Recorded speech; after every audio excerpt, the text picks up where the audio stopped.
What is going on, everybody? Hey, yo, it's the Protect Your Neck podcast. I'm going to do an impromptu recap here. I know I may be inebriated or shortly soon. We'll get to that briefly. But Dan Tom here with MMA Junkie, OddsJunkieUS.com. But that doesn't have to do with the debauchery that we do here on this program, the Protect Your Neck podcast. We break down high-level MMA. That's what we're going to do here tonight, whenever you're listening to this. We're recording this right after the fight. Impromptu, but I'm bringing on a co-host, trying to do some more video for the YouTube channel, Daniel Tom MMA, and brought up my guy Ben, agent Ben 10 from thefightsite.com, who does amazing analysis, a lot of it apropos to tonight. But Ben, what's up, dude? I love joining you every time. It's always a fun time. I'm having a good time. It was a great night tonight. If you like who I like. Yeah.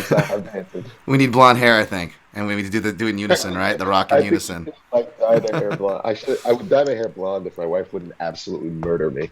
You know, I'm going to a music festival for the first time. I'm after talking shit about it like a boomer. I'm actually going to an EDC this year with my girlfriend, and Nice. I bought like some really loud clothing, and there's this one shirt. It's like fucking like gold, like palm tree, cheetah print, like it's a button up, like short sleeve. And I'm like, I need this. This needs the Charles Oliveira blonde hair. You know what I'm saying? For sure. I get compared to enough Brazilians. Someone tried to shit on me the other day, and it's the same person, and they keep comparing me to Paulo Costa. I'm like, you're insulting me by comparing me to Paulo Costa? How dare you call me beautiful? Oh, okay, I'll take it. I'm like, I don't agree, but I'll take it. But anyways, that's not what it's about. We're gonna recap from top to bottom, the same format. Also, I don't want to jinx it, but we'll see how fast we get through this. Both me and Ben don't plan on being here for a long time, just having a good time. So let's get right to it. Before we get to as I say that, let me just pay off a bet here. This is long awaited to the Verbal Tap podcast. I gotta shout them. I lost to the man, Kevin Phillips himself.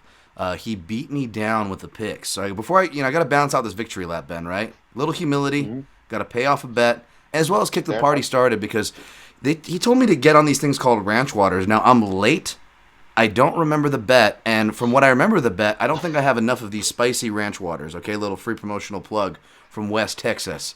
It's funny, they really lean on the West Texas thing. West Texas is super tough, but at the same time, I'm drinking seltzers here. I'm not trying to feel tough, but all right, I'll take it.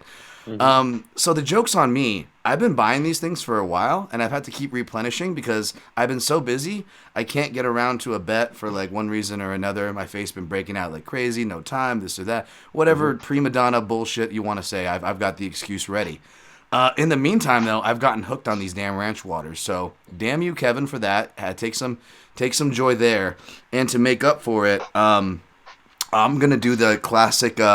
Like a shoey, since I don't have enough. I think I'm supposed to drink like 5 or 9, but I'm gonna drink them through the course of this show. But what I will do to balance it out is I'm gonna like shoey it. But you know me, I'm a contrarian. Everyone's doing the shoey thing, which is cool. It's cool entertainment. But you know Dan Tom, and you know the spirit of this podcast and how debaucherous it can be, if that's even a word. But it should be a word for what I'm about to do, because I'm gonna do a cuppy. Tai Tuivasa teased it. That's right. I've reached into my gym bag, got my shock doctor. I'm gonna have to cover some holes, and I'm gonna make a mess because it's not ideal. It's not like a shoe, you know what I'm saying? But there is a bunch of like accruement of lint and other stuff, perhaps some fungi. This thing's been around. This is the older one too, by the way. I have 2. This is the older one. So again, I can't. Victory lap's not my style. So for my conscience, before I get into this with you, I'm gonna pay them back, and to take out my frustration for this gross thing that I'll clip myself, but I know people are going to clip and mess with me with it too, which is fine. This is going to be a fun moment of celebration, folks. Enjoy it. It's meant to be enjoyed. Guilt-free on all sides. But at the same time, to take some of it out on somebody, I got to call someone out, because before I was on Verbal Tap, I don't know if you know this grappler, Ben, but he's won a bunch of competitions on the West Coast here, named Keith Krikorian, does a lot of no-gi. Yep. And he's a really nice guy, and I couldn't talk shit to him. Good grappler.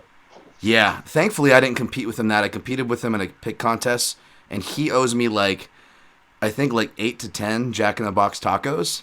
And I went easy. Shit. I went easy on him because he's always competing and he's cutting weight. But I'm like, dude, it's been almost a year. I think it was like the Gaethje Khabib card where this bet happened. So I'm gonna take some heat off me as I pay my toll and say, Keith Kokorian, pay your taxes, pay your bet off, sir. Verbal Tap Podcast. Go listen to Verbal Tap Podcast. Kevin Phillips is the man. So is Raph. Listen to the Verbal Tap Podcast. They are the gods. They are OGs. They are amazing. Now let's get this over with. Jesus Christ. This is oh my god. This is gross. It's hard to hold it in, by the way. There's a lot of spillage here. Oh yeah, this ain't great. Oh. All right, I'm gonna. The rest of this is going down regular. This is spicy. Holy shit, it's spicy. Fuck. Dan. Dan. Ooh, Verbal Tap Podcast. Fucking fuck you guys. Go listen to their podcast, bro. Oh, it burns. Maybe it's good that I couldn't fit the whole fucking thing in that thing. Jesus. Oh, all right. Oh yeah. Sorry, Ben. You have to listen to me fucking rant. All right, now on with the show here. God. On to the good news. Oh my goodness, this is fucking. It's wet, not in the good way, folks. All right. So UFC 274 went. I think I went 10-4 in picks overall. Started rough, but we'll get to those fights last. Because at the top, man, it ended on a high note. Charles do Bronx Oliveira is your undisputed UFC lightweight champion. We'll get into that. But I don't think the person co-hosting that disagrees, and you understand my what's behind the grin here, right? Because we've got some things to say. Oh boy, do we. And no hate to Gaethje. He's a fantastic fighter. I want to shout out your colleague. Again, a great analyst, but all of us analysts maybe have our specialties or our fighters we really lean into. And Dan Albert does some great Gaethje work, but so I do want to shout my man at Typewriting DA. But Ben, you've been killing it with the do Bronx analysis. Back when Tony Ferguson wears his sunglasses, back when I couldn't get my Tony Ferguson goggles off my head, you came correct and helped slap some sense with a great analysis and call heading into do Bronx Oliveira's fight with Tony. And I tried to avoid you and Dan, who I shouted out, their analysis, because I wanted to keep my filter clean. But tell me, I guess we'll, again, in the spirit of working backwards, we'll talk about the weigh-in and then those official debacles and overall arguments. But as far as the fight goes, just what happened in the fight, what was your read going into this, and were you surprised at all, if anything? No, I mean, that went pretty much how, Oliveira's, he is hittable coming in. He does take big shots when he's adjusting in fights. We've seen him get dropped by Chandler and Poirier. He's been hurt in fights before because his style necessitates it by the way he moves. The problem is that this idea that he's a quitter for some reason just never ever goes away. And I feel like you could see Justin kind of was surprised that Oliveira never quit. It feels like he was really sure about that. Yeah. But anyway, like the problem that I always had is that it was combo between Charles's improvements as a fighter and Gaethje's changes as a fighter, which some looked at as improvement, but it also did change him. Gaethje wasn't the guy who was going to come forward aggressively no matter what, putting constant pressure and power shots in your face. He's going to fight off the back foot, concede the range, and allow Charles to get his preferred fight. You can do that and beat someone there, but if you're going to give someone the fight they want, they're going to already have an advantage. And Charles has become such an offensive powerhouse that I knew that it was going to be too much for Gaethje to handle. He wasn't going to be able to stop the grappling and stop the striking and stop the forward pressure, eating body shots, the clinch. He was going to collide in there. Everything favored what Charles wants to do. And when you're conceding so much to someone at such a high level, man, it's just a recipe for success for your opponent. And that's exactly what I saw. And I also knew that the second Charles got him down, it was over. He had nothing for him. Absolutely, ton of good points to unpack there, but I don't disagree with any of that. And yeah, you're right. When he did get him down, it was like I felt very good about it at that point. But even the little things like before just was and plenty of people touched on it. I know Ryan Wagner kind of had some much more technical tweets that I'm in the condition to butcher right now, so I'm not going to butcher them. But what I will say about that is one of the calls that I had in my analysis, Ben, was mainly that body work was going to be key on the first side. I completely agree with you. Another great point you made as far as some of the improvements Gaethje made, quote unquote.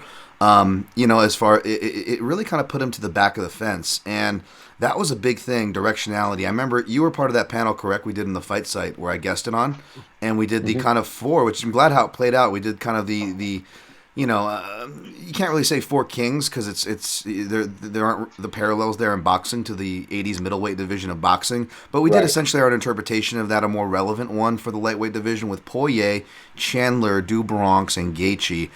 Ben, before I jump to, if you remember your picks, I remember that I picked Oliveira against everybody except Chandler, which I stayed true in my analysis the week of. Was wrong, obviously, but I picked Oliveira and the other ones. Do you remember who you picked on that panel? It's okay if your thing changed or whatever. You don't remember. I think I did. I think I picked him to beat everyone except for one also, but I don't remember who it was. I don't remember who it was. And mine was, I think a lot of it too was body work. That was a reason why I think I felt Poirier was a bit more livelier. Even though I obviously ended up picking Oliveira against him as well, right? But the body work, and everyone was pointing to leg kicks, and I'm like, I don't know about that. Do Bronx can catch kicks and take them down, and in fact, the potential for leg catch kick counters were really high in my analysis as far as both the main and co-main event was a real factor there. So I felt body work was going to be the factor both for Gaethje, but obviously Oliveira would have more of an advantage, both diversity, length, because he's using things like teeps, knees that can change range, and he's kind of already stepping and time marching in to kind of connect these things in conjunction. And my theory was, and you see this a lot, especially like we'll talk about it in the co-main, and that was a theme of why I picked Esparza. But we saw it in both Whitman fighters when they were poised with grappling threats. Mainly Gaethje when he fought Khabib, that his shot selection was different. His shot selection was also more muted, and it's natural. It's that tale as old as time, right, Ben? You're facing a grappler, so the striker's worried about getting taken down. You get Khabib dropping Conor, and you get I'm not trying to take away from either fighter there, but it's a tale as old as time. And we saw that. So if he was going to lower his levels that low, I mean, if you do it that low, like against a Tony Ferguson, Orlando Venata, right? Like guys like that, Oliveira, Ferguson, they can just grab it out of thin air. But especially off of front teeps or knees, because these are guard-changing, posture-changing strikes, it's only going to feed into that so much more. And, he didn't get it, obviously, but he went for it how many times? And I know you as an analyst, Ben, results will always vary in this volatile game. We may be on the right side of it tonight, yay, but that's not how it always is. Of course, results vary, and I know someone like yourself, Ben, I'm going to throw it back to you. When you see those little things you call for it, doesn't it make you feel a little better, even if you get it wrong, much less when you get it right? Oh, for sure. Like, it's kind of, because, like, here's the thing, like, you'll get it too, and we all get it. It's like at some point, it's like, oh, you guys, because we'll say, like, we don't really care. We're not really necessarily predicting that our result, what we see, will result in us picking correctly, because there is so much volatility in the sport, like you said. And when it's a well-matched fight, that is more likely to happen. So, when we more look to see if our reads were correct. So if somebody loses a fight, but we still correctly talked about what their opponent needed to do in order to beat them, and then they do that, then it doesn't matter to us if we got that pick right or not. It's just that we saw what the dynamics were. That's more important. Yeah, absolutely. And to Gaethje's credit, he was more aggressive. He was calling that he would be. It sounded like they knew that tactically. He knew that in interviews he said he had to go forward. And I would argue he was more aggressive. But I guess the argument I made is that it's a fight. Gaethje can knock him out, sure. But in the battle directionality, whether it's who moves forward more consistently overall in their career, who moves forward when posed with another forward mover, that's something I always look when two pressure fighters at heart face each other. And percentage-wise, on paper, who has a better chance of getting a knockout moving forward? Well, striking-wise, as much as Gaethje has a chance, Oliveira can knock him out with punches as well as knees. And just the nature of a collision can force scrambles, can force clenches and grappling. And, well, Oliveira. So those check marks were right there. And something else I called for that I didn't see a lot of analysis was that, unlike Pettis and Lamas, Gaethje wasn't a fighter that's equipped to follow a hurt Oliveira to the floor, and we saw that be a huge factor, arguably cost him the fight on a couple occasions. Yeah. I think on that second, it wasn't even a knockdown. It was more like Oliveira was so hurt that he did the equivalent of taking a knee in boxing. That's one where Gaethje probably could have followed up and maybe have finished him. But like you said, he didn't really have the confidence in his skills. Realistically, probably didn't have the skills to do that, is unfortunately the case. And that's kind of also a knock on the long-standing MMA meta of some very high-level fighters where they were really, really hard hitters and great at putting damage on the feet, like a Robbie Lawler and that kind of mold.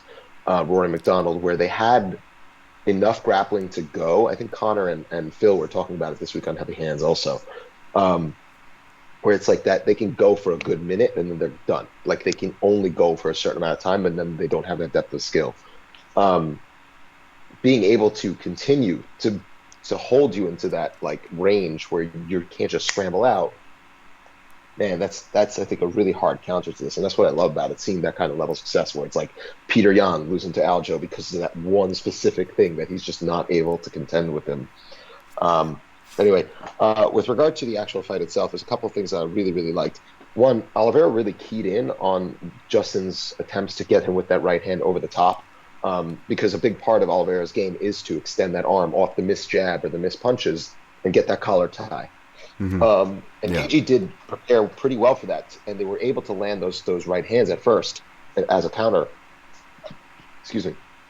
But the problem is that one, Oliveira started to actually correct for it, getting his head much deeper down. And even when he one time did take actually a pretty flush right hand, if you notice, he lowered his forehead into it, so he'd take it in the hardest part of his head. So that was awesome. Number two, one thing that's interesting about Gaethje is that even when he's fighting off the back foot, he's not necessarily hitting while moving backwards. He almost always plants to make sure to get you to back off, and that worked really well in a lot of his fights. Sure. But against Oliveira, he's looking to have those collisions in the first place. He wants to clinch. You saw every single time that he would land on him, he would switch to that front headlock / guillotine attempt. Gaethje had to panic and get out, but he was landing those flush knees to the body and those flush strikes to the body each and every time because he knew that Gaethje's body would be there to be hit. Oliveira becoming such an offensive powerhouse is one of the best things I've ever seen. One of the best transformations of any fighter I've ever seen. He always was offensively gifted, but to see how far he's come from where he started when he first made his debut is incredible. I love it. It is amazing, the whole story. What was wrong with his body, and even still for being a skinny guy. I like to call him Slim Charles, baby, Slim Charles. And I was like, oh man, I had all these like Slim Charles gifts. And I was like, oh, did they all get ruined with the weight debacle thing, which we'll talk about? Which, no, they didn't. I'm still calling him Slim Charles just to even piss people off even more, Ben. So I'm like, you know what? Now it's even more appropriate, right? To call him Slim Charles. Because it's just gonna piss people off fucking more. And we'll get to it why we can actually stand behind it beside just a shit-eating grin, of course. But, no, you said... You said some great things. And one thing I want to say and bounce, now that I have someone to bounce off of, I talked about it on my podcast. And I can only talk about it so much in so many sentences with the breakdowns, right, that I do. Even in my quote-unquote in-depths, I don't go, in some cases I'm becoming a fan of keeping it shorter and sweet. But as long as I like to in some cases, right, and nerd out like the old days. But I had this theory, and it only germinated because of other analysts. So there's so sometimes I want to keep my filter clean, but sometimes it's great to talk to other analysts because you get these great ideas. And I did the Southpaw podcast, and Jason Sarkis, MMA coach and analyst, and Sam Yang, they were talking about, it might not even have been for this fight. Maybe it was even Ngannou Miocic, because I have a theory that Miocic hasn't been seeing shots later in his career. And Sam posed a theory: how many fighters fight blind? Because he had a professional fighter at the UFC level. And he didn't disclose who, nor should he. And even if he did, I wouldn't either. But as a fighter at the UFC level who is not like legally blind or anything, but like is pretty damn blind in there. But he could bullshit the physicals, which isn't a crazy story. After we heard what happened to Michael Bisping, who only had one eye, right? So this isn't anything crazy that I'm throwing out like bro stories or bro science here, folks. But this is probably the case for a lot of fighters, but they have to make their money, and you think about that, right? And, and you could think about that in a dirty way as far as gambling if you know some inside information. Yeah. But then again, there's so many cases where this person had a bad camp, this person had a bad breakup. This guy's got one eye. Well, Bisping won the championship, on short notice against a guy who already kicked his ass. You can't count on these things, but they are very present more than we realize. And one thing that I'm going to bounce off you, Ben, is both Gaethje and Oliveira obviously wear glasses and stuff, and I almost wonder if that encourages their hand trapping and collar ties.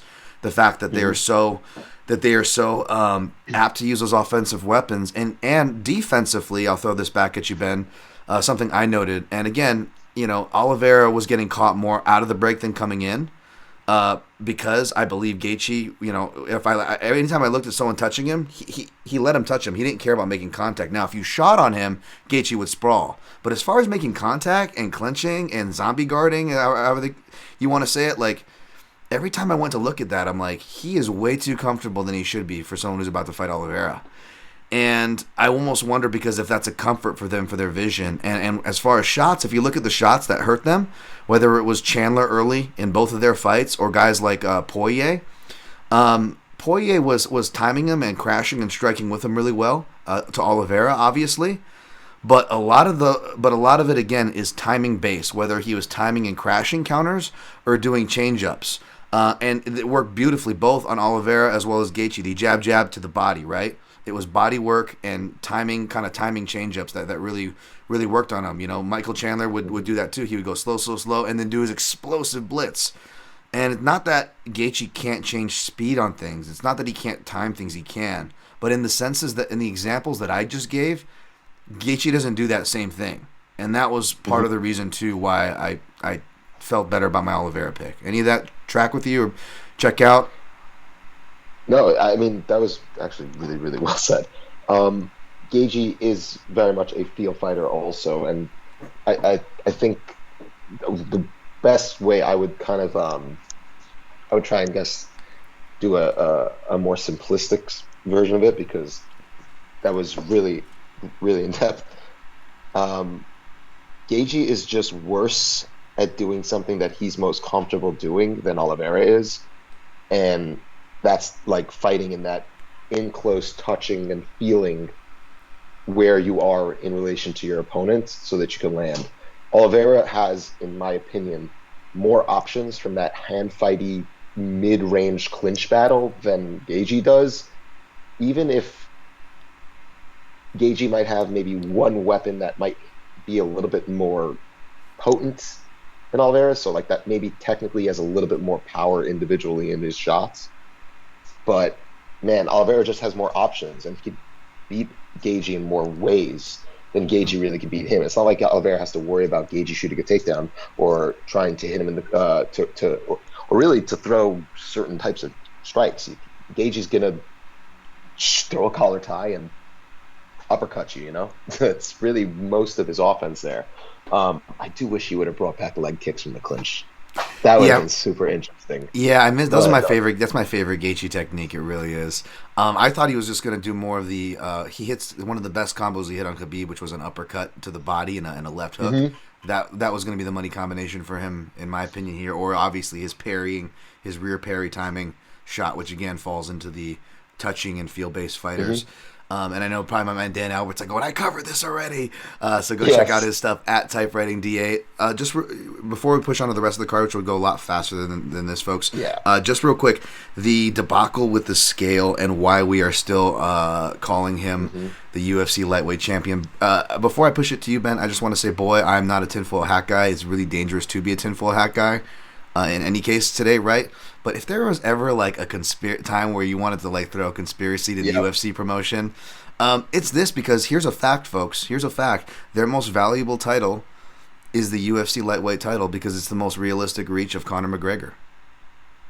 Yep. That's a fact. I hate saying Conor McGregor. I rarely say his name. I don't talk about the boxing bullshit on my podcast, folks. So I'm not just bringing that name to bring it up, but that's a fact. That's a fact.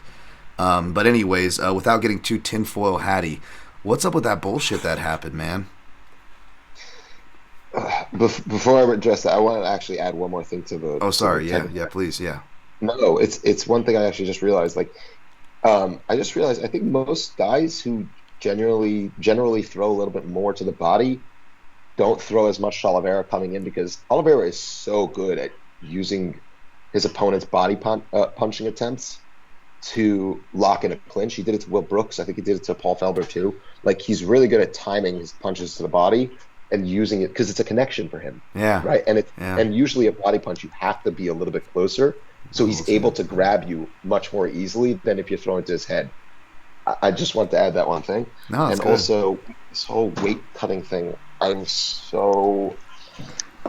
it feels so odd that multiple fighters have the exact same account of what happened back there, and it's I don't know. I don't think anything's gonna happen, but Right. And I just hated that everyone's first response, and this goes from fans who cares about the fans, but it's like, well, true, but at the same time, it's like it's like you fans, you're the people that's supposed to be supporting these fighters, and you're so quick yeah, to back the billionaires, the promotion, the athletic bodies who deny any accountability when it comes to their safety, which should be the main point of their fucking job. Like yep, and like it's so hard to get athletic commissions to acknowledge anything. And they put that acknowledgement out there, but all it was, if you translate it, was them passing the buck. And to see people quote tweeting that and using that to stand like, oh, see, it was Oliveira's fault, or he should have made the weight, and see, it was it wasn't the scales. Look what the athletic commission said. Like, read between the lines, folks. All they did was pass the buck. They didn't do anything else. And in fact, that's incriminating to them because they are passing the buck on a safety issue. Like, if you're passing the buck on a safety issue, why the fuck are you there? Right? It's to like, not accept any what? sort of And by the responsibility. What do you mean? and I'm not one to pull this card because it doesn't mean everything, and people that know us doesn't mean it doesn't mean anything to us. Not that it doesn't mean anything, but like we're not like inflating our egos with it. But for what it's worth, me and Ben, for both grappling and MMA competition, Ben actually won his MMA fight though.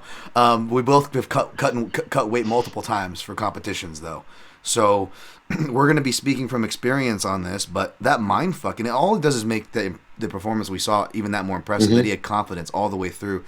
That mind fuck of thinking you're on weight and not, and then having to go back and have that happen twice, and then and by the way, Ben, if that were to happen to us, we wouldn't be losing, how much, the equivalent to millions of dollars and legacy. Correct. That was just gross, man. That was just gross. The whole thing reeks of bullshit. There's first of all, look, say what you will about the UFC. The belts are theirs. They do not have to crown a champion. They could literally take the belt and just give it to Conor right now. Yeah. And it just is what it is. Yep. It's not part of whatever the athletic commissions have no say in this. So just because he missed weight, which is bullshit, whatever, that doesn't mean the UFC has to strip him. They're choosing to. Yep. They're choosing to do this because, you know what? Next card, do they have to give him pay-per-view points on his next fight? He's not the champion right now. Yeah, exactly. And not to sidetrack with as infuriating as this is, but it's infuriating me. As soon as he jumps the fence, like the first thing Dana says without missing a beat, going, "You missed weight. Sorry, you missed weight. You're not the champ. You're just the number one contender." Like, that was gross. I don't know if you heard that. That got picked up on mic. But I thought he said. I know you didn't miss weight. Oh, did he? Oh, okay, never mind I then. think he I hope said, he I know did. you didn't miss weight. Sorry, I think he Dana, said, if that's the case. keep in mind, this is what Okay. I didn't hear. Okay. This is all hearsay. I heard it from someone else because someone said, "Did Dana say that?" They have said, I feel like that's going to be what comes out of it. Okay, I got to see, folks. I'm sorry about that. I don't want to be I the feel guy like that jumps to conclusions here. Yeah. So because I thank probably you. did that a little bit with the Thank you. I 'Cause I was like, sure. what the heck? But because there's a lot, there I was, don't, but you I know don't what? want to defend Dana. Right. I know, but we don't want to do the same thing that everybody else does and put misinformation out there. I definitely don't want to add to that, right? And I know you don't either. So that's good that you said that. But I will say it's still like I guess I wouldn't be surprised because I saw so many respected people, even media colleagues of my own, like shitting on Oliveira. Like, let's wait for the facts to be in, folks. Like, again, like you said, so many fighters that weren't competing, that even weren't Brazilian, by the way, like that. Don't make that excuse. Like, we're reporting the same thing. I'm not going to throw any names under the bus, but I know people who are on the ground that I spoke to, who spoke to people on the ground in the UFC, and they got a lot of shrugging, they got a lot of this. And at the end of the day, whether it was the UFC, whether it was the Athletic Commission, Ben, whether it was a scale malfunction, whatever combination, the sad part is at the end of the day, just like these fouls or bad decisions or whatever, at the end of the day, the mistakes in MMA in any department, who pays for those mistakes? It doesn't matter what the department, what the scenario, who is paying for the mistakes yet again? The fighter. The fighter. Always will, and they always are, and they always will be. Until something really changes from a legislative branch. And for that reason alone, should be a reason alone to A, not jump to conclusions yesterday, and B, whether in the moment yesterday or now that we've had time to digest, to give someone like Charles Oliveira shit, a guy that has had to go the hard way, you know. And I'll say this to throw it to you, because people like saying, "Oh, legacy, his legacy's gone," or people were going to compare him to Khabib. Because I went on this whole thing on my podcast, like standing for him and saying like, because there was a lot of talk of people, just doing the typical thing that I always get mad at, where they go, Khabib was undefeated, so just because you have 0 and undefeated, that means you're best pound for pound, you're best everything, and I'm going to use the undefeated thing, because even though I've never competed once, as my lone shield in every argument I go in, because I'm so insecure and I need to be right, and I'm so stupid, that's the only math I could do. I'm sorry, but it annoys the piss out of me. I know I'm a contrarian, but that annoys the piss out of me. And fun fact, folks, Charles Oliveira, not only did he not miss weight, I believe, not only did he not miss weight, and people were shitting on him and Tony, which we'll get to. Again, fighters that have been through the hard and have gotten fucked by the system, clearly. And Khabib's missed weight more than both of those guys. Khabib's missed weight more than every undisputed and interim UFC lightweight champion, all their fights in the lightweight division, not including Oliveira's featherweight. Again, we're talking about relevant stuff here, right, folks? Lightweight legacy. And Khabib, everybody, and I'm not shitting on Khabib. If Khabib's your favorite fighter, that's fucking totally cool. He's a great fighter. He's a very dominant fighter. I'm not denying any of those things. But he was a dominant fighter. He was an undefeated fighter. But his legacy is an undefeated record. It's no more or no less. Go start the division fighting guys over your weight when there's no money like Jens Pulver, and come talk to me. Go average 400K pre-social media, pre-Fox, bringing guys like The Rock, Jason Statham, taking it to the next level, fighting out of your weight classes, any and all comers all the way up to heavyweight. Then come talk to me, like BJ Penn did. Start your UFC record on losses at 2-2, where nobody would bet on you, and you make it there anyways, like RDA did. Then come talk to me. Go acquire titles in all the regional seeds, fighting all these OGs all over the world for shit money till you're the underground king, and come in as a plus 300 dog against the guy I just said, RDA, like Eddie Alvarez. Come talk to me. Come out of the favelas with a fucking spine disorder where you're not supposed to walk, and everybody counts against you, and you're just this bony, scrawny guy. Everybody calls you a quitter. Everybody calls you chinny. The UFC is trying to take away your opportunities, and you finally get it, and then they take away your belt, and you still dominate everybody better than Khabib. Then come talk to me. Khabib hasn't done any of those things. That's legacy, folks. Sorry. That was clip sick. That, yeah. Clip that. That's got to be just. That's really good. Yeah, that's legacy. I said it before the fight. I'm like, the argument for Oliveira is there. Like, I understand if you compare their actual top level wins, they're probably relatively similar, but Oliveira also has just way more mid level wins, and I don't know how much people count that. And there's also the losses. So I understand why people would say Khabib, but like, if you give Oliveira another 2 title defenses. Because this is title defense. Let's be real. I mean, let's say he beats Islam, and then he beats who would he beat after Islam? Like, who do you think? Fiziev maybe would be an interesting one. If Fiziev can get there. Yeah, if he can get there, I think Fiziev still feels kind of matchup dependent for me. Do they rebook RDA, and is it for 5 rounds, Ben? I think they're rebooking that. I'm not sure though. I think they're rebooking it, but I'm not sure. Don't maybe, but considering I technically picked RDA and even like bet him for that fight, if it was if it's a 5 round fight, I'm not picking or betting RDA. I'm taking Fiziev if it's 3. But they're fighting July 9th. Okay, who knows? Maybe there's something that could change my analysis when I take a look at it again, folks. I definitely don't want to marry an opinion against a guy like Fiziev. But I also got to come clean. I did pick and play against him before in a 5-round fight because I still got. It's one of those things. I got to see it still. I'm kind of that guy, you know. You got to show me. And a lot of fighters showed me, today, which we'll get to. But anything else on the Oliveira weight miss or Oliveira legacy that you want to clear up that he didn't already clear up himself with that performance? No, he's the GOAT. He's the man. Fucking man. Him. I ain't giving anybody shit who's lobbying that, by the way. But hey, if RDA does beat Fiziev, man, I've got, I hold those two pretty high, higher than most, I think, Oliveira and RDA as far as lightweight legacies, as far as the lightweight champions in the UFC. And if for them to meet, that would be fucking pretty cool, man. That would be huge, in my opinion. I know people wouldn't give a shit and wouldn't give it a chance, despite these guys, despite Glover and Dubronx and all these old guys keep winning. All these old jiu-jitsu guys keep winning. They keep doubting them, Ben.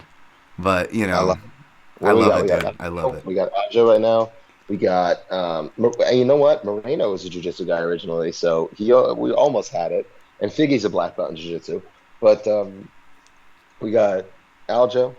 Repping the back takes also at the lower weight classes, or even just winning winning just Elkin's old grappling dogs, man. Yeah, like people they're done, And Jim Miller, Jim Miller-san, man. Oh my goodness, just don't put him. I'm afraid they're gonna put him against, and that was. I'm just hoping they don't. That was a great breakdown, by the way. I shouted you a couple podcasts ago for your Puelles breakdown, but I'm like, don't pair Jim Miller with Puelles. I'm putting into the universe, and it's gonna happen now, but. That would depress the fuck out of me.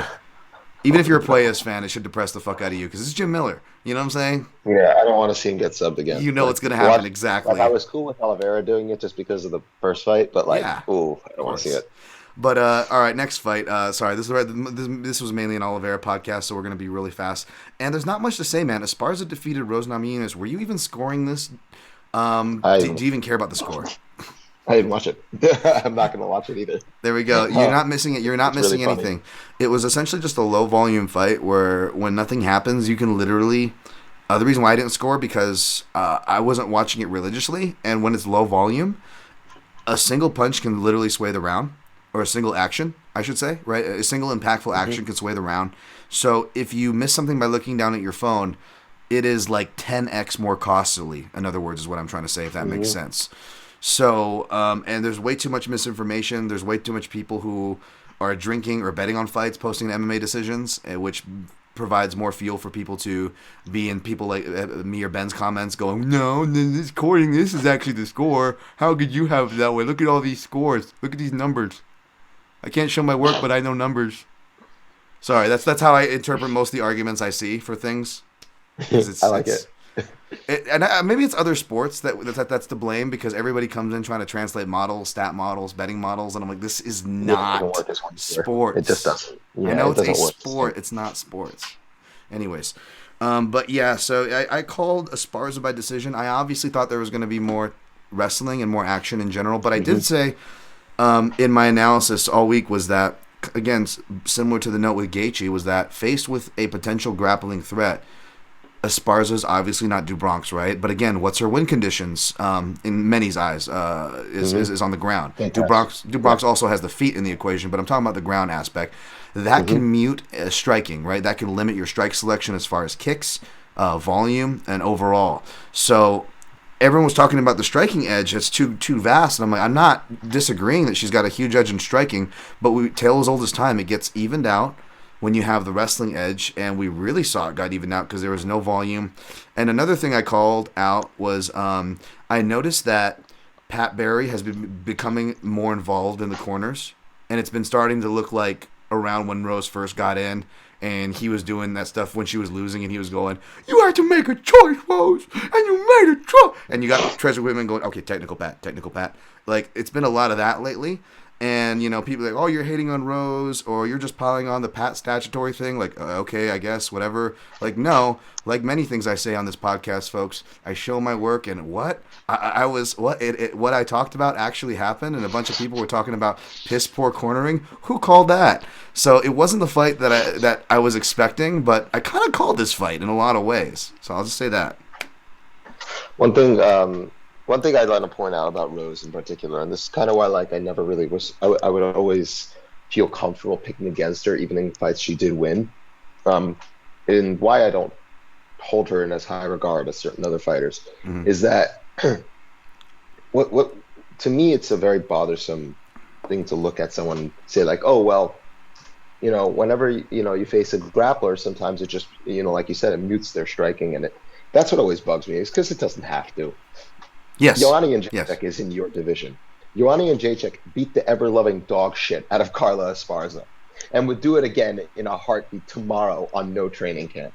Because there's ways to fight against someone looking for a takedown and still hit them and still hurt them. We've seen it done countless times.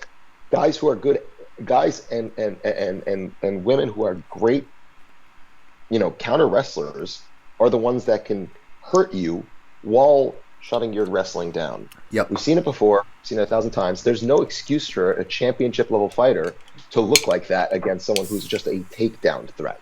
Yep. So to me, I'm not actually that impressed with. To me, I think Sure. it's very funny that Carla is the champion again by beating the exact same person she beat the first time, and she would lose her title in her first title defense if Joanna fought her. So yeah. And by the way, I don't know much. I didn't watch it, but I believe it's yeah. a new record by over 3 years as far as, like, I don't have it exactly, but it was roughly 4 years is the longest someone's ever lost their title and gotten back to it. Mhm. I remember that because it was like 7 years if Frankie would have done it against Max, so that was getting thrown around. Right. This was another situation, and they were over 7, maybe even closer to 8. And I don't think Frankie would have counted. I don't think Frankie would count because he would have won the featherweight different belt. division. True. So even more, I mean, not impressive. I don't want to use that word for the reasons you said, but as far as that stat goes, it's even more impressive as far as Right. that goes, and kind of boldens your point as far as red flags and why you and me and other analysts. It wasn't like hating on Rose or whatever, because she's received a lot of unfair hate. Like, I've defended Rose a lot on mental health stuff and other things. I've been a big defender of hers in the past. People forget that. But like there's actual reasons there's glaring holes there, and that was just hard to bank. And even people picking Rose were like yeah, I'm picking Rose, but I can't trust her at the price she's at. Like, she's not someone you trust as a favorite. And again, everyone's like, oh, she's undefeated in rematches. Like, one, is she? She's probably at least 2-2 in those rematches. And like, yeah. There was apparently, again, bad corner advice, and she was apparently doubling down in the post-fight press conference. I do not want to misquote her, so I won't get into that. But I'm happy for Esparza. I'll leave it at that. Same. All right, Michael Chandler defeated Tony Ferguson. We were expecting it to be depressed, but man, someone posted the Simba thing. I saw Tommy Elliott go, "It's true," and it is true. That was me. I was Simba, like, saying "Wake up, Papa," Bambi. That was sad. That was scary and sad. Yeah, scary. I don't know what Tony's feeling or thinking right now. I can't imagine that the UFC would be very happy with him after that press conference. I hope he has enough money to go out with dignity, because Yes. enough's enough. I think that because I can't see him accepting lower ranked fighters. He's going to want to continue to fight, maybe for the best, and I don't know. It was hard to watch. He fought his ass off for the first couple of minutes. Like, he landed some good shots. I don't know if he hurt Chandler that badly actually on the knockdown itself. I think he kind of more got him off balance because he was totally coherent. Like, he was immediately starting to get up. He was looking back at Tony. I think he actually hurt Chandler worse when he landed a flush straight right. Like, you could see Chandler kind of, like, look away. His eyes kind of went out of focus for a second. Yeah. He didn't go down, but other than those couple of brief moments, man, it sucked. It sucked to watch. I don't know what it means for Chandler, really. I mean, he cut a hell of a wrestling promo afterwards, but yeah. Yeah, I'm a sucker for the wrestling promos, and good on him, because I don't want to misquote, but I heard someone quote an interview Dana White saying it could be a potential chopping block. I don't know if it was for just the Tony side of things, but because I predicted Chandler to win, potentially by this, I predicted him to wrestle his way to victory, which he was giving all the signs to in my defense. Every like 7 fights or so, Chandler will randomly fight smart and wrestle. That's kind of what I was picking for this fight. And he was giving all the typical signs like, I want to show my technical side. I want to show my savvy. I'll take a finish if I can get it, but I want to get the win. Like all the key words where you're like, okay, this guy's going to fight smart. But it's Chandler and it's Ferguson, so obviously that didn't happen. How fight smart means wrestle. Yeah, I know, right? Yeah, it's not, I know, right? But he at first, and I was excited because I thought we were getting like the old Tony Ferguson when he was fresh off Tough, where he was this heavy-handed, scary, long guy. And he looked like that in the beginning of the fight, but I agree with your reads and analysis. And then that brutal kick, and I hate being that guy like, oh, KO of the year, this or that. I never say that because it's all recency bias, and there's so much to choose from. Like I could care less, but that just even though as sad as it is, by sheer brutality, that's got to be a contender, And the fact that it was more like a punt, that was kind of a. I mean, I might have to go back and watch some Pride, but I haven't seen something like that in a minute, like that. So that was a big one. But last thing I'll say about this fight, Ben, before we push on, is just that's also what made me sad leading up, seeing people like shit on Tony or like, I get it. He could be an asshole, and I don't like seeing him be an ass to like tenured dudes who I respect, my colleagues like John Morgan, and he did the same to me, MMA Junkie Radio, and thankfully he didn't know my name because I'm a nobody, but he had aerial MMA fighting after, and like right after he was like, yeah, some dope on MMA Junkie, da da da da, and like all I was doing was giving him props on his triangle over Kevin Lee. Like it was right after that fight, and like he just took it. But like that's why I always make the joke. Like you can give Tony props, but like Tony, I love you, your family. I wish you nothing but the best. If it's on Fight Week in a media scrum, he's gonna tell you to go fuck yourself. Like we know this already. Like I don't know why anybody was surprised heading into this Fight Week. The bigger message was the fall he was setting himself up for, to say things that so many are afraid to say, and for that I commend Tony Ferguson, and I join you in wishing him hopefully, the dignity that he deserves. I hope he gets that. I don't know what he's going to get from the UFC, but I hope he gets that from life and from the fans. That's all. To be very clear, we're not saying these things like as like this is not like a fault. We're just basically saying we respect you. We hope you just find whatever you're looking for. It's more like we don't want to see you get hurt more by fighting guys at that level. Maybe that's wrong of us to whatever, but yeah, I agree. I agree. All right. Speaking of depressing, OSP defeated Mauricio Hua. I barely watched this fight. Did you watch it? I caught some of it. My stream was really, really, really messed up, so it was really hard for me to and I constantly have this problem with the ESPN app on my phone. Yeah. So it's incredibly annoying. So I had some problems like with the fights in general. It was really bad for the OSP Hua fight and the Trinaldo Roberts fight, which was the only prelim fight I actually caught. But OSP's ass looked great. It always does. The Vidon, we've talked about this, baby. Damn, but he tightened up nicely. He tightened up nicely from his heavyweight drop. Like I was a little worried it'd come back a little bit like, no, it was a little big. But he tied it up nicely. No, in all seriousness, Hua looked, as old as ever, honestly, and OSP is not looking much better. Both of them are definitely at the tail ends of their careers. I do wish that Shogun became as good as he has technically much earlier in his career when his athleticism was still with him somewhat. I think he would have been a lot better overall. It's just rough. It's rough to see, some old legends kind of like it's, time to maybe, I don't know. I don't know. It just sucks sometimes, this sport. Yeah, man. Like, and by the way, did Shogun get the surgery Vanderlei did? Because he looks like he's like got the N64 graphics where like someone posted like they stretched his face over like a hard shell model of a dad bod. I don't know, man. I'm not trying to shit. I love Shogun. I'm just saying, like, people are like in the comments, like, it looks CGI. It looks like he's a video game. And I'm a boomer. I don't play new video games, so like I'm here with like the GoldenEye references and shit. But like that's what it looked like to me. He's had some facial surgeries before because his face was broken. Like I think after Dan Henderson messed up his face, he had like surgery also. But listen, it's light heavyweight, so it's already like right. Right. But yeah. Hey, they're both still sexy beasts, by the way. I'm not hating, by the way. Yeah. They're both still sexy Hua used to be a beasts. I'm model. just saying. Oh, Hua used to actually be a model. So yeah, that's right.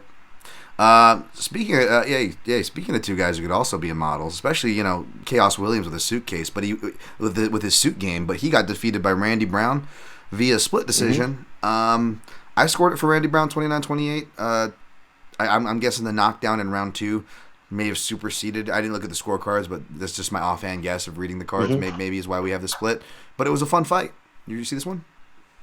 Yeah, this fight actually was pretty dope. I mean, I like Randy Brown. I think he has a really, really fun style. But like, I have my issues with him as a fighter and his holes. It makes for more fun fights, but it's also going to hold him back really, really badly from going too far, I think. I don't think it was a split. I think that knockdown by Chaos in the second round really didn't actually hurt Brown that much, so much as like knock him off balance.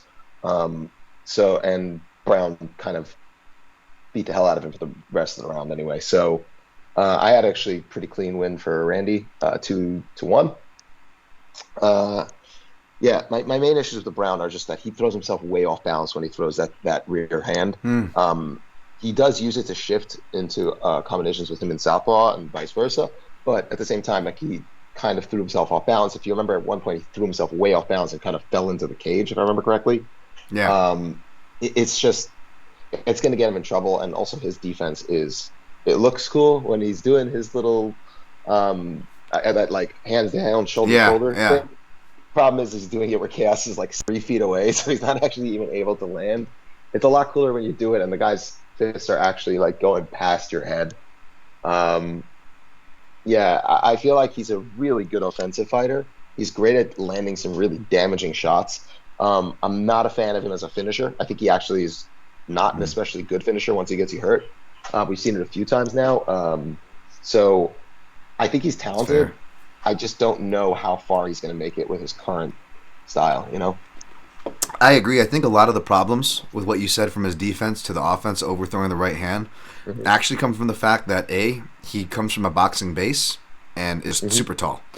So we see with a lot of people with a boxing base, they're almost too comfortable with that shelling defense, the hands down, right?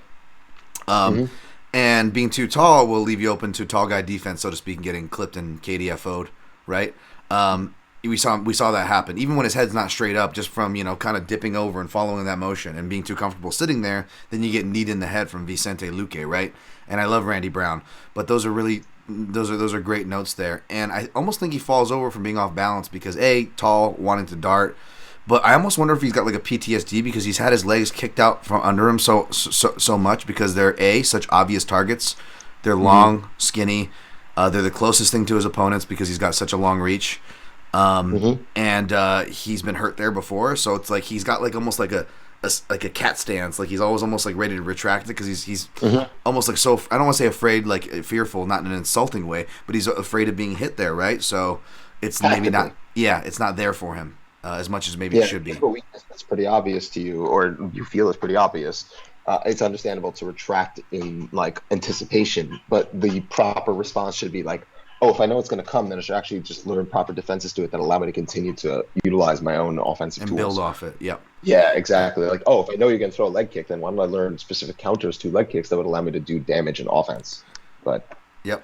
Next fight, this saved my butt because it was another live ad. I added the over, by the way, to under 2.5 rounds. I put like 1.6 units at minus 160, and then I had Dubronx inside the distance because it went to plus money. It wasn't even the props were at like minus money for Dubronx, but of course Slim Charles with the scale default, everybody went to fade him like they always do, Ben, and got plus money there. And then right up at the end here, I don't know if people were chasing, but they were like, athletic looking guy versus old looking guy. And you know how MMA bettors go. They love fading old guys. And you know how I am, Ben. And people on this podcast know how I am. I love crafty veterans who are southpaws and work the body, baby. All fucking day. All fucking day. And we'll get to the other old southpaw who worked the body who saved my ass, Ben. But Grandpa Trinaldo did. You see this fight? I saw parts of it. I once I saw he was matched with Danny Roberts, I'm like, they're giving Trinaldo another win. Yep. Like they thought they were, but they gave him one. Right. I think Roberts is fine and he's definitely a lot of fun. um, as a striker, but like, man, Trinaldo was always gonna fuck him up. Like, it's awesome watching him just continue to just plug away. It's such a he's so good. He's just so good, Right, Trinaldo. and I like Hot Chocolate Roberts. I've studied him for a while. I get his bio sheets. So correct me if I missed something, but he doesn't actually come from a striking base. And I feel like these guys who kind of have that athletic look, air quotes, and there's a lot of kind Hmm. of I don't know, perhaps a certain kind of racism where that you think you're being complimentary but you're being racist. I'll just say that Hmm. these guys that have this athletic look and they don't come from strikers, but if they do enough good things, they get overblown by the fans, the betting public, the promoters alike, and you see them get pushed into these spots they're just not fucking ready for. And Danny Roberts is a veteran, so that last part doesn't apply to him. But Hmm. as far as perception, to your point, Ben, they may not have thought they were setting him up for a win, but they were. As far as perception goes, I think that plays a lot of it. You see this guy looks really athletic, smooth, but it's like Danny Roberts is like he's not 44, but he's up there in age too. He's not a lifelong martial artist. He doesn't have the black belts like Trinaldo. He gets if you really examine his fights, as good as striking, as good as Henry Hoof and He Sanford. I'm gets not rocked. saying anything bad. He Right. gets rocked. It looks bad. Like he could be Yeah. winning a round, even though he doesn't have the activity. He could have been winning a round, but he always stood to lose a round just from one good punch from Ronaldo. And I can't not bet against that if you're going to give me plus money. And the rest, and the grappling plus the size. Yep. On top of that, like, he's one of the guys who made Michel Pereira look like, to many fans who weren't paying attention, he's an instant title contender. And I'm like, Yes, I remember that. I yeah, remember okay, that. Yeah, I and remember Danny that. Roberts is one of the reasons why, because like Danny was Yep. like a good striker, and he Yeah. is like he's what you would do. Yes.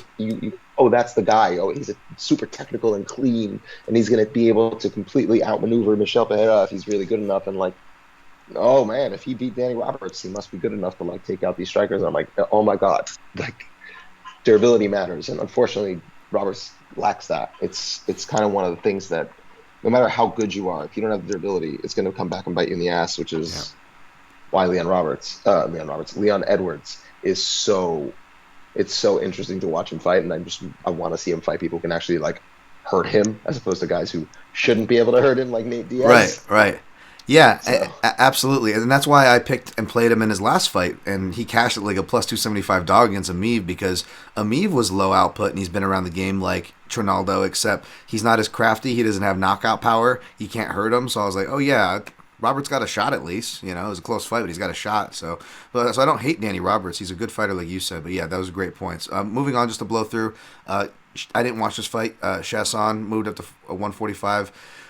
Defeated Dumont via split decision. I saw dissenting scores, so hmm I don't have a dog in this fight. Did you watch it? I didn't catch any of the other fights yet, unfortunately. Okay. If it's okay if I just blow through results really quick? Go for it. Go All for right. it. Brandon Royvell defeated Matt Schnell. I missed this. Apparently, it was an actual one-arm guillotine, not like even though it was really impressive. I thought the one Lando got tapped with by Jordan, but this was apparently a one-arm guillotine. I got to go back and watch this. They got fight of the night That though. one I'm gonna go watch. Yeah, I'm gonna go watch that one. If he beat out Oliveira, well, Oliveira Gage couldn't win fight of the night. So Yeah, yeah. which is interesting considering that it was only a one round fight, which I don't hate. But I was also saw some comments that Chanel kind of tapped a little faster, so I want to go back and see that. Mhm. Blagoy, I like Boy Ivanov over there. Beat it. Marcos Rogério looks like Flow Rider. Welcome to my house, De Lima. But this was my biggest, most confident bet of the night because De Lima, if he can't knock you out in the first round, he He literally can't. Yeah. he looks for subs, Ben. Like he is every opponent you want in a grappling tournament because he just like he can't he tried to give him a sub too, but Mark Goddard separated him when Blagoy had his arm around the neck. I know it was slow heavyweights, Yep. but still he had his arm around his neck. Come on, folks. Blagoy got a lot of Yep. guillotines. He's a Sambo world champ. He's got many guillotine wins. It was the exact exchange I called for, but so I missed the sub props. But Blagoy won. I don't know if you saw this fight. Have anything to say? But Blagoy's the man. You can't kill him. No, blockhead. Nothing can kill the grimace. Nothing can kill the Nope. grimace. Shouts to Clerks animated That's series. great. He's the fucking grimace. That's That's the great. Blagoy. There he is. He's the grimace. Maybe I should give him that He's nickname so instead of the boy thing that I keep pinning on him. Andre Filaho. Sorry, Fialho. Sorry. Yeah. Andre Filaho, Captain Filaho. Sorry, Feel him. sorry, I got that stuck in your guys' head. So now, but I'll Fialho. I'm part Portuguese, Ben. I found out. I'm 3%, so I got to represent here. All Fialho good. defeated Cameron Van Camp first round. I missed this fight, man, but he knocked him the F out, it looked like. Check left hook. Tracy Cortez defeated Melissa Gatto. I was wrong on this fight. Not as wrong as the other female fight, which I'll get to.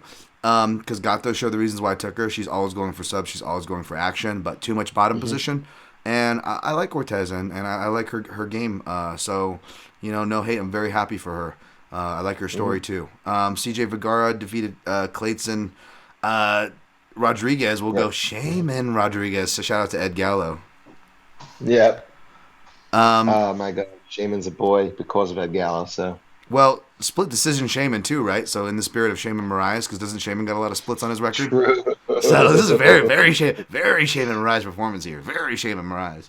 I was completely wrong. Holy crap! Talking about a step up, Lupita Godinez just ran through Ariane Carnelosi. It was essentially the shower scene from American History X in female fight form. I know. Sorry. Jesus. Aggressive reference. I didn't mean to. No offense. Super aggressive. You know what I mean? Christ. It was bad though. It was just like you felt bad for this girl. It was like 10-8, 10-8, 10-8. Like she was just getting ran through. Like it was really bad. Sorry. I've been drinking spicy ranch water. Spicy takes over here. Jesus. Sorry, Ben. Hey, Ben can attest. I'm a friend. I'm a friend of the Jewish people. I'm not. I didn't mean to make a reference. Although it is the Nazi getting beat up in that technically too. But he's getting beat up by Nazis, so does it count? All right, we're not going to break down the shower scene here. If you want to check out shower scenes getting breakdown, check out the Fight Sites Patreon where Ed Gallo broke down Viggo Mortensen's naked wrestling fight scene for Eastern Promises. There we go. I'll spin it into a plug. That's true. There we go. You want? True. I am not the only perverse one on this space, so I'm going to spin my negative one into a positive, plug into a place you should support, thefightsite.com. Go support their stuff. Listen to their podcast feed, too. Good stuff. Sick. Yeah, all right. Journey Newsom defeated Fernie Garcia. I didn't see that. I picked Journey Newsom, so I was happy for him. I didn't watch much of this. And then Donald Cerrone Lozon was canceled, which maybe for the better for us. I don't know. Maybe I was looking forward to it, and I wanted those guys to fight, but I don't know if I need to see another vet get KTFO'd or something. Yeah. I'm gonna watch as many of these as I can tomorrow. Hopefully, when the kids wake up finally.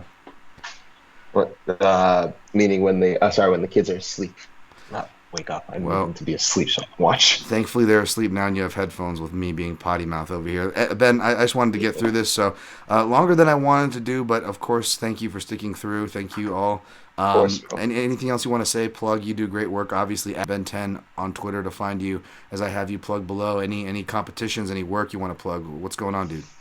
Nothing right now, but just trying to see I'm not really sure what I'm going to be doing in the nearest. Oh wait. Actually, I can't. We're having you remember that belt, the patron debate championship thing that I was talking about? Yeah. We got that fancy title belt, so we're doing the first of two panels, small panels of 3 competitors each. The winners of those will fight for the title.